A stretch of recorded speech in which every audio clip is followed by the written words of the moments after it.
Hi, I am now at the shelter for the 2013 Shinobi no Mono Stealth Camp, and I'm getting ready to set up. Right now my makeup looks really good, and it's super hot outside, so as soon as we start training, this is going to look like total hell, but right now it's looking good. Anyway, this is the 6th year that we've done this event, and we started in 2008, and as many of you guys know, the Budo Ryu Dojo, its primary focus is on the 7 warrior traditions of the school. But outside of the 7 warrior traditions, we have a few camps every year where we look outside of the 7 traditions, where we look at historical documents like the Bansen Chukai, the Ninpo, the Shonenki, and things like that. And this is one of those camps. And like I said, we started in 2008, and this is the 6th year, and I'm really looking forward to this year's camp. We have a lot of new things that we're going to share with the students, and I think it's going to be really good. There's only so much you can do in a dojo, and we offer these classes for all of you guys to attend so you can come in here and train with us and get the hands-on training and knowledge and wisdom that you need to apply the skills and the techniques that you're learning. Please check out our website at www.budo-ninjutsu.com. That way you can see the scheduled events and all the different seminars and workshops that we do. So anyway, I am at the shelter right now, and I wanted to make sure everything was picked up and cleaned and that the electricity at the shelter is working and stuff like that. But I'm going to go back to the Hombu. I'm going to get all the stuff that we need. I'm going to come back and set up, and the 2013 Shinobi no Mono Stealth Camp will begin. I'm looking forward to the camp. I'm looking forward to the students learning authentic ninjutsu and samurai bujutsu. And I'm looking forward to sharing with you some of the video footage that we get from the event. So thank you guys very much for all the love and support. I do appreciate it. Until next time, take care, be safe. Good luck in your journey. Bye. This is just bamboo wrapped up. And like I said, I got pine resin, pine needles. I got oil on it to kind of help as an accelerant, but this would be something that they would use. And what they would do is they would just wrap it up and they would keep it inside their kimono. And then when they needed it, it was there. So kind of.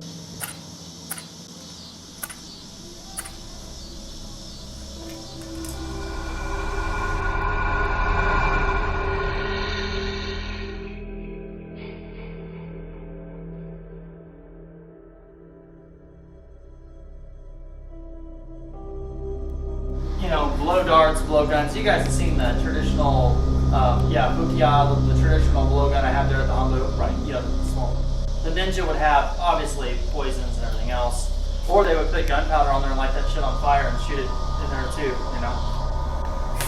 In the house. But anyway, there you go. Right? Water is not going to put this out. And I'm going to show you guys that. In fact, I'm going to light this thing on fire. I'm going to put it out, I'm going to submerge it in water, and you'll see that it doesn't go out.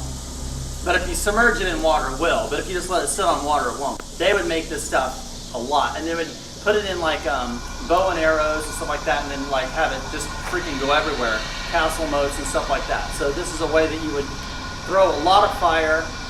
Even in the rain, it isn't going out. But let's do this.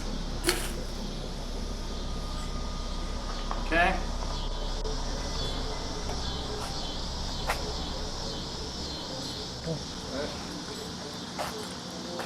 Okay, now as you can see, I've got it out, right? Even though it's extremely wet, guys, honestly, it might take me a few sparks to get this thing going because it is wet, okay?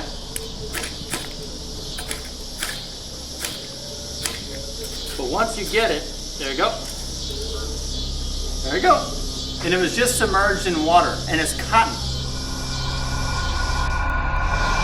There's a master, and he told all of the students, he said, I want you guys to go steal that pot. Steal the largest pot that that store has. And I'm paraphrasing the thing here, okay, because I'm talking like me, and this is obviously probably 15th or 16th century scroll that I'm putting my character on it. So the essence of this story is a historical story, okay? The students went, and they're like, well, we're going to have to wait till dark to be able to steal that pot because everyone's going to see us if we walk up there and we take this pot. So the master says, that is good now. The master walks up there and he buys the pot. And he goes, there you go, I just stole that pot. And the students almost started mocking fun. So this master looks at the students, he says, why do you guys think that I didn't show the highest form of ninjutsu? How do you not see that? So you went and bought the pot. If you would have asked us to go buy the pot, we would have bought the pot. But you said we had to steal the pot. And he goes, yeah, but what you didn't see is I've been going to that place throughout the week. And all their little cups that they have just laying out, I've been stealing them all week long. And then I've been selling those cups down there at the end of the block for people who want to buy cups. And then I took that money and I bought that pot. It says, so I just stole that pot. And that story itself, that is a very good look as to one of the many uses of real ninjutsu. You use dirt or sand or whatever to do it. It is part of Katon-no-jutsu. It is the first technique in the Gotan-po in Katon-no-jutsu. It's called Metsubushi no Ho, and it's just using the soil or the sand or whatever to throw it into their eyes. Because it's easy. I mean, I could just sit there and say, okay guys, take this, shut your eyes, and then this kind of thing, okay? So like that would be, oh look, I just learned Metsubushi no Ho, right? That's, again, let's get away from the book, okay? Let's get away from those kind of people that think, oh, I read that in the books, now I can do it. How do we do it practically? This guy got a 37-inch razor blade. Do you really think I'm just going to be like, oh, let me grab some dirt, and it doesn't like try to kill me? So we have to be a little bit more realistic as to how we can do this. We're here, and he cuts down, and I'm going to step this way. Now I'm going to push and strike to create that distance. It's going to kind of irritate a little bit. Watch what I do here. He'll turn. Now come get me.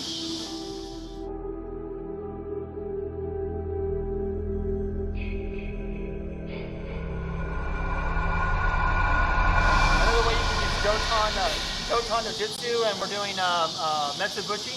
We're here, and I'm just going to keep my hands low. And as he gets ready to cut down the head like that, I can kick the sand right in his eyes like that. You see what I mean? And then I can roll and evade. Because when we're in this position, just like this, and you stick it in the eyes, if that makes a it makes a very big distraction,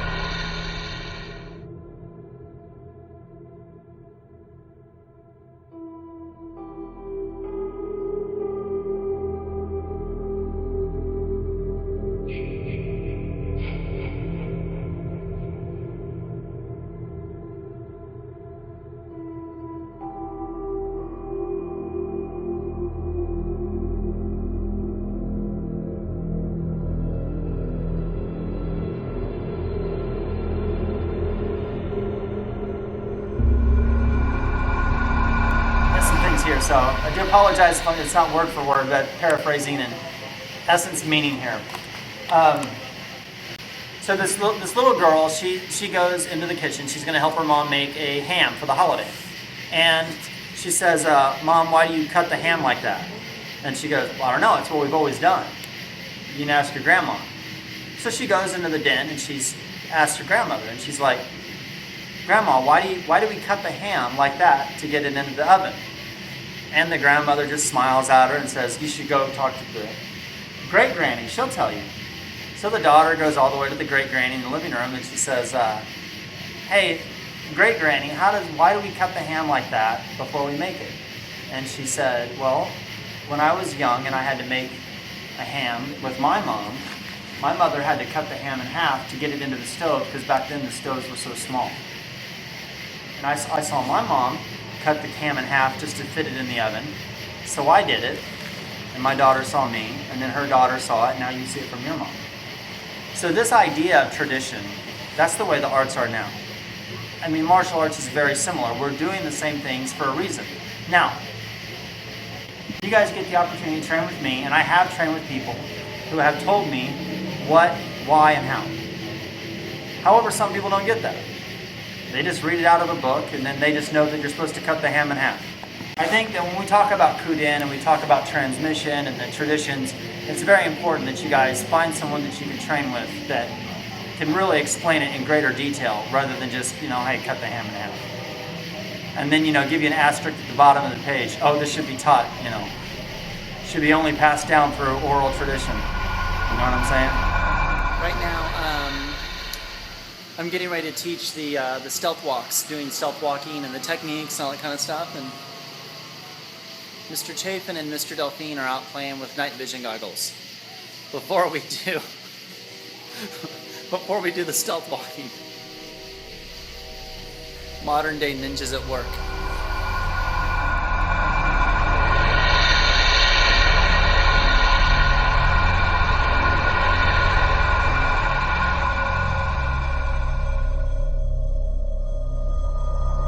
I have a book, and forgive me, I don't remember what book it's out of. It is written in a Hatsumi book. Stephen Hayes was having a question with him in this book, and Hayes was asking him all these questions. Well, you know, people say that they know this, and what's on the scrolls, and how come you've never shown your scroll, but what I want to share about that story that really came clear to me, Hatsumi Sensei said, he says, reading a scroll of a tradition, or reading a scroll that you've never been trained in, is a lot like having a blank check. There's a date on it, there's a signature on it, and there's an amount of worth on it. And if you think about that, it's true. When you look at an old scroll, there's a date on it, for most scrolls, right? There's a signature on it, someone signed it, and there's a worth to it. It's either got a little bit of information, or it's got a lot of information. So if you think about it from a check perspective, having a lot of money or little money on a check and using that as an analogy towards wisdom, you know? And of course, you've got the historical people that are like, I demand to see your scrolls, or demand to see them, you know, that kind of thing. Like some people believe they have the right to just go into someone's private collection and see their stuff, you know what I'm saying? So I read this book, I read this story, and Hatsumi went on to say, you find a blank check, and it's got a lot of money on it. You just find a blank check, and you could sign your name to it, and you could take it to the bank. But it doesn't matter what the check says it's worth. If you don't got enough money in the account to back up the worth of that check is worthless. So you could find a check, it's got a date, it's got a signature, you know, you could sign your name to the top of it, payable to, and it could save $10 million. If you take that shit to the bank and the account that you're trying to pull from doesn't have any money, that is a worthless check. It just looks like a $10 million check. You could find this really cool scroll that no one's ever seen, and it could be in some national archive, some public place, and it's 10 volumes of blah, blah, blah, Ryu, right? That's great. But if you've never trained in the art of ninjutsu, and you've never trained in samurai bujutsu, and you have no damn skill at all when it comes to martial arts, warfare, strategy, the only thing you've done is read a damn book, those scrolls are worthless. They're worthless. And of course, I'm using the analogy that Hatsumi Sensei wrote in, I believe it's called Interviews with the Grandmaster.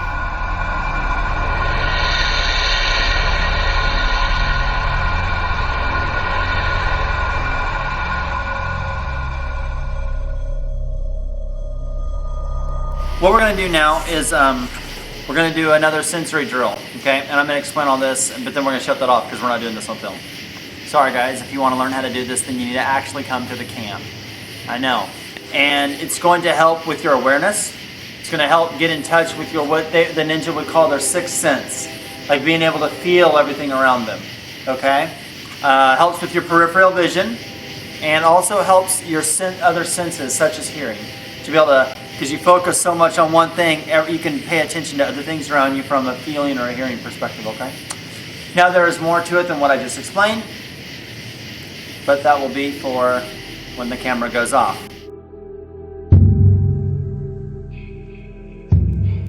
This isn't going to be set to any sword. Keep in mind, guys, if you're a spy, then you would use all weapons possible. You could use a straight blade. If you would like to use a straight sword. Say that it's amazing how people say, no, they couldn't even make a straight sword. Meanwhile, you know, tantos were straight, spear blades were straight, shuriken were straight. There's lots of straight weapons in Japanese culture.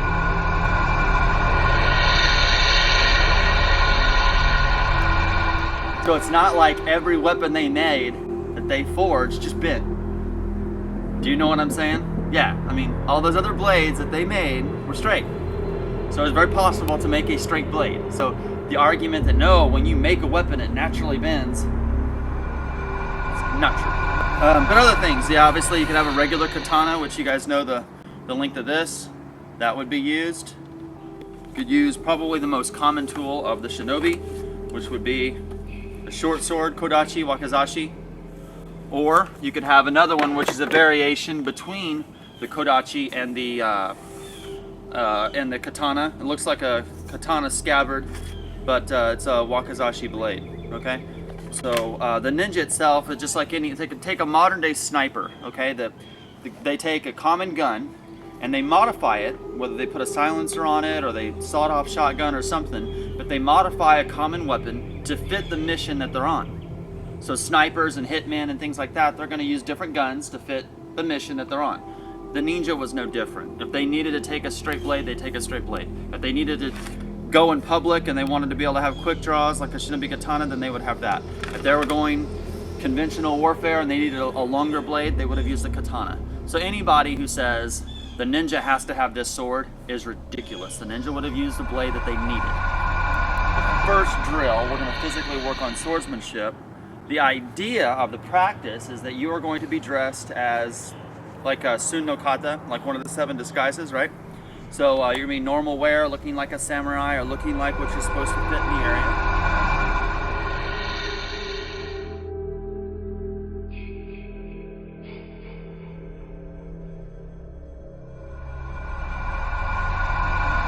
So practice that. I mean, don't just like, oh, got me. If the sword isn't close enough to get him,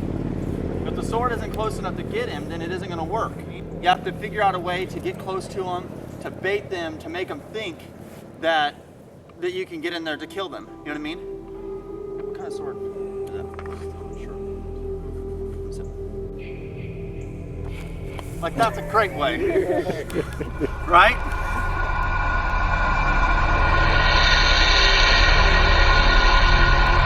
And I'm on his right side.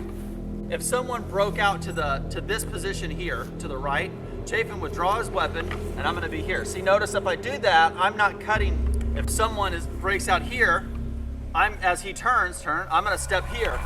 Now I'm here. There are different things a ninja would use as infiltration.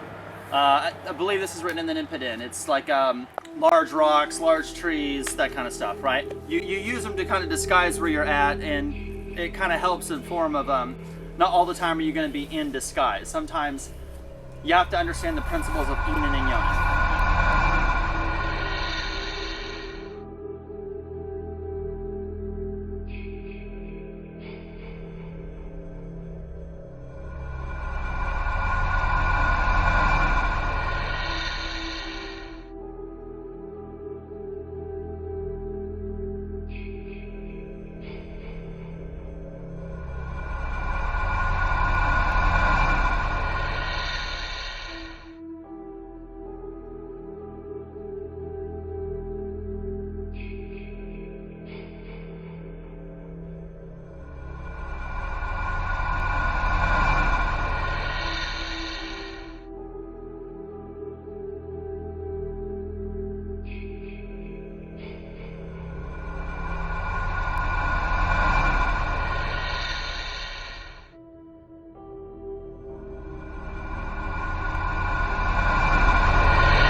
Candle drill. We're focusing on the candle, and we talked about feeling the energy around us.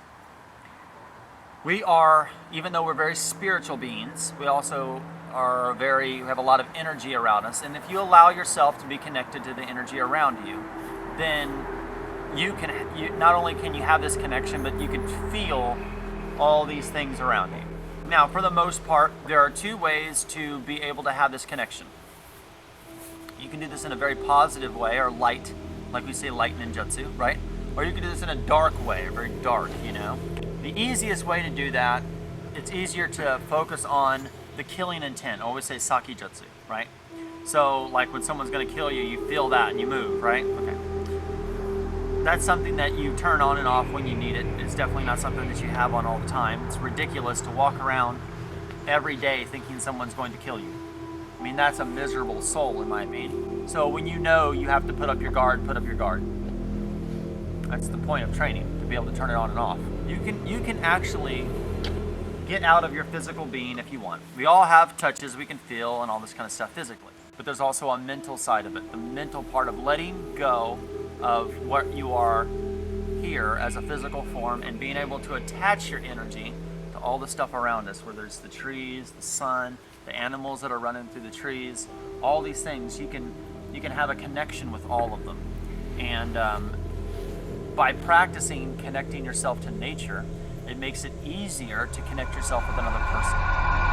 So the Soke test, okay, so this is something that we train in, okay? The idea to feel energy and to be able to move away from energy and stuff like that. We take this very serious. We take this skill very serious because this is one of those skills that we train in. You don't see the karateka and the judoka and the aikido, budoka. You don't see them training like this. This is not something that's part of their art. Something part of our art. And because it is something very sacred to us, this is a skill that as a Ninpo practitioner, or some people would say as a Ninpo master, it's something that I take serious and something that the students should take serious. Unfortunately, because there's so many people that don't look at what we do as everything is real, like ninjutsu is fake or something like that, and the things that we do doesn't necessarily have a connection to the modern day, they like to poke fun. And maybe as I'm doing it, they might walk over here and grab some water, and then as I do it, they grab me by the back of my hair, look, I grabbed you, haha, you're not a ninja. Those kind of things, and although we understand that there's a time and a place when you turn it on and when you don't, we got that. The general public don't. So when you are a ninjutsu practitioner and you sneak up and you do that kind of stuff and you're, complete asshole, that's what that would be. You know what I mean? It's poking fun at a skill that we take very serious. That is something that we take serious. The ability to be able to, in a situation where I feel like I'm in danger, I can turn it on and almost have that skill of a wild, not say wild animal, but like that. You got that extra sensory thing going on, And that skill set is very precious to a ninjutsu practitioner. Now, because of that, if you look all over the internet, there are people all of the time that poke fun at that skill. The MMA guys make fun of it, the kickboxing groups make fun of it. A lot of other schools make fun of the practice of doing this, you know what I'm saying? Within school to school bullshit, which is political ties, you got some people from other schools, maybe they come to a seminar of somebody's other organization or whatever, and then they try to pull that off and make fun of it and mock the skill, like, you didn't have your spidey sense on, did you? That kind of shit. And it's very irritating when, especially when a lot of people in the surrounding area probably doesn't understand the importance of that skill and the importance of what ninjutsu is about, and in understanding that ninjutsu is a very, honestly, it's a very horrible and horrific thing, and you have to have the ability to know that you're going to do something, you're going to put yourself in a position to die, and you have to be able to turn on these extra feelings around us to protect you. You can't just think that your physical fighting sense alone can protect you. There has to be more to it. We have to train more than that. So a lot of the average people, they don't train in this kind of stuff. Then they question, they poke fun, and ha-ha. Oh, you believe in God, show me. Oh, you're a ninja. Look, I snuck up from behind you. It's very disrespectful towards another Ninpo practitioner, knowing that skill set is a very spiritual, very sacred thing. And you turn it on and off when you need it. Being able to turn this skill on and off is no different than being able to do any other skill on and off, right? When I am with you guys, I talk a certain way. I dress a certain way. When I'm with my friends, then I'm going to talk a certain way and dress a certain way. If I'm with mom and dad, then I'm going to talk and act a certain way. We change our mannerisms and the way that we hold our character differently in different situations. We all do that. We all act differently at work than what we do around family. We act differently around family than we do our friends. And we act differently around our friends than the son of a bitches we don't know when we're walking down a street we've never been. Do you understand what I'm saying? And that means we have a character change. We change certain things about our demeanor. This skill is like that. You don't have it on all the time. It's okay. It's good that you don't have it on when you're training amongst friends. You know what I mean? Part of martial arts is to understand, and not just understand, but to feel and believe in one thing, and that's love. And if we can do that, if we can open up and we can put ourselves a little vulnerable, a little susceptible to the people around us, we can understand a lot more about combat and martial arts, not just between the art itself, but the people around us and yourself. And so many times, people don't do that. I don't think you can believe in love or have love if you don't make yourself a little vulnerable at times. You know, it's true. Just know what the skill is for. It's there for when you need it.